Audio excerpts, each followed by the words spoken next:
दुनिया ने युद्ध तो पहले भी देखे हैं, मिसाइलें भी देखी हैं और तबाही भी। लेकिन इस बार जो हुआ है उसने सिर्फ एक देश को नहीं बल्कि पूरी दुनिया को सोचने पर मजबूर कर दिया है। रूस ने यूक्रेन युद्ध के दौरान अपनी नई हाइपरसोनिक मिसाइल की ताकत दुनिया के सामने दिखा दी है। ये कोई सामान्य हथियार नहीं है, ये ऐसा हथियार है जिसे रोक पाना आज की सबसे ताकतवर सेनाओं के लिए भी लगभग नामुमकिन माना जा रहा है। नमस्कार दोस्तों, स्वागत है आपका हमारे चैनल करंट वर्ल्ड इन्फॉर्मेशन में। जब ये मिसाइल लॉन्च होती है तो रडार सिस्टम के पास प्रतिक्रिया देने के लिए बहुत कम समय होता है। इसकी रफ्तार आवाज़ से कई गुना तेज होती है। कुछ ही सेकंड में ये सैकड़ों किलोमीटर की दूरी तय कर लेती है। यही वजह है कि इसे गेम चेंजर कहा जा रहा है। सवाल ये नहीं है कि रूस ने ये मिसाइल क्यों दिखाई, असली सवाल ये है कि क्या अब युद्ध पहले से ज़्यादा खतरनाक होने वाला है। यूक्रेन युद्ध पहले ही दुनिया का ध्यान अपनी ओर खींच चुका था।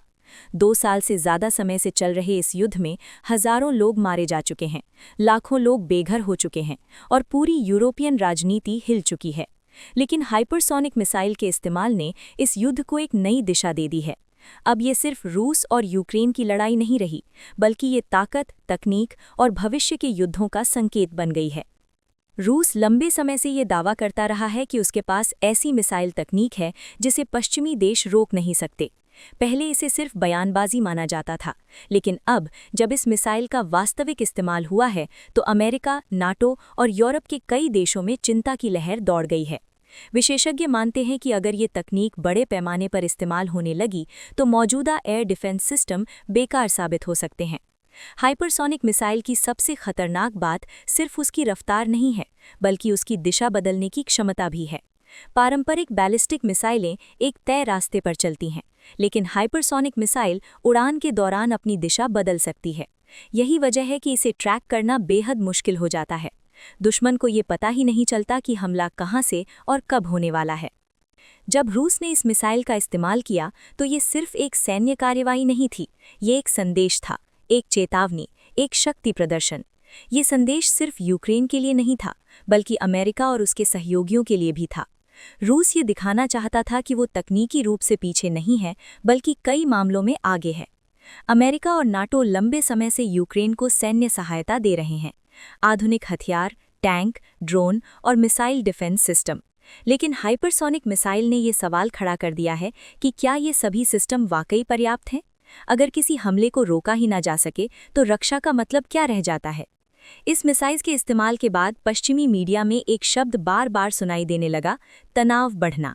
विशेषज्ञों को डर है कि अगर एक देश ऐसी मिसाइल का इस्तेमाल करता है तो दूसरे देश भी जवाबी कदम उठाएंगे। इससे हथियारों की एक नई दौड़ शुरू हो सकती है, ठीक वैसी ही जैसी शीत युद्ध के समय देखी गई थी। शीत युद्ध के दौर में अमेरिका और सोवियत यूनियन के बीच परमाणु हथियारों की होड़ थी। दोनों पक्ष एक दूसरे से आगे निकलने की कोशिश कर रहे थे। नतीजा ये हुआ कि पूरी दुनिया हमेशा एक परमाणु युद्ध के डर में जीती रही। आज हाइपरसोनिक मिसाइलें उसी डर को एक बार फिर जिंदा कर रही हैं। फर्क सिर्फ इतना है कि अब तकनीक और ज़्यादा खतरनाक हो चुकी है। रूस अकेला देश नहीं है जो हाइपरसोनिक तकनीक पर काम कर रहा है। अमेरिका, चीन और कुछ अन्य देश भी इस दिशा में तेजी से आगे बढ़ रहे हैं। चीन पहले ही कई हाइपरसोनिक टेस्ट कर चुका है।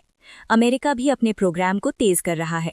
इसका मतलब साफ है कि भविष्य के युद्धों में ये हथियार अहम भूमिका निभाने वाले हैं। यूक्रेन युद्ध में इस मिसाइल का इस्तेमाल ये भी दिखाता है कि आधुनिक युद्ध अब सिर्फ मैदान तक सीमित नहीं रह गया है। अब युद्ध तकनीक, सैटेलाइट, साइबर सिस्टम और आर्टिफिशियल इंटेलिजेंस तक फैल चुका है। हाइपरसोनिक मिसाइल इस नए युग के युद्ध का प्रतीक बन चुकी है। लेकिन सबसे बड़ा सवाल आम लोगों के लिए है, क्या इसका मतलब ये है कि दुनिया अब और असुरक्षित हो गई है?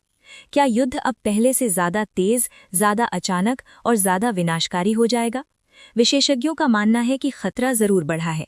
जब हथियार इतने तेज हो जाएं कि प्रतिक्रिया का समय ही ना मिले तो एक छोटी सी गलतफहमी भी बड़े विनाश में बदल सकती है। यही वजह है कि हाइपरसोनिक हथियारों को लेकर पूरी दुनिया में चिंता बढ़ रही है। कुछ विशेषज्ञ ये भी कहते हैं कि रूस ने इस मिसाइल का इस्तेमाल सिर्फ सैन्य कारणों से नहीं, बल्कि राजनीतिक दबाव बनाने के लिए भी किया है। ये दिखाने के लिए कि अगर पश्चिमी देश ज़्यादा हस्तक्षेप करेंगे तो रूस के पास जवाब देने के लिए अत्याधुनिक हथियार मौजूद हैं। यूक्रेन के लिए ये स्थिति और भी मुश्किल हो जाती है। एक तरफ वो अपनी जमीन और अपने लोगों की रक्षा कर रहा है, दूसरी तरफ उसे ऐसे हथियारों का सामना करना पड़ रहा है जिनका फिलहाल कोई सीधा जवाब मौजूद नहीं है। इससे युद्ध का संतुलन बदल सकता है। इतिहास ये भी बताता है कि जब भी कोई नई हथियार तकनीक सामने आती है तो उसका जवाब ढूंढ लिया जाता है, लेकिन सवाल ये है कि तब तक कितना नुकसान हो चुका होगा। आज दुनिया एक ऐसे मोड़ पर खड़ी है जहां एक तरफ कूटनीति की जरूरत है और दूसरी तरफ ताकत का प्रदर्शन। रूस की हाइपरसोनिक मिसाइल ने ये साफ कर दिया है कि आने वाले युद्ध पुराने नियमों से नहीं लड़े जाएंगे। अंत में सवाल वही है, क्या अब जंग और खतरनाक होगी? शायद हाँ भी और नहीं भी, क्योंकि हथियार पहले से ज्यादा खतरनाक हो चुके हैं, लेकिन समझदारी और बातचीत की जरूरत भी उतनी ही बढ़ गई है। रूस की हाइपरसोनिक मिसाइल सिर्फ एक हथियार नहीं है, ये एक चेतावनी है। ये चेतावनी कि अगर दुनिया ने समय रहते सबक नहीं लिया तो आने वाला समय और भी खतरनाक हो सकता है। अगर आपको ऐसी ही गहराई से समझाई गई दुनिया की सच्ची और महत्वपूर्ण खबरें पसंद आती हैं तो चैनल को सब्सक्राइब जरूर करें, वीडियो को लाइक करें और अपनी राय कमेंट में जरूर लिखें। हम मिलते हैं अगली वीडियो में एक और बड़ी खबर के साथ।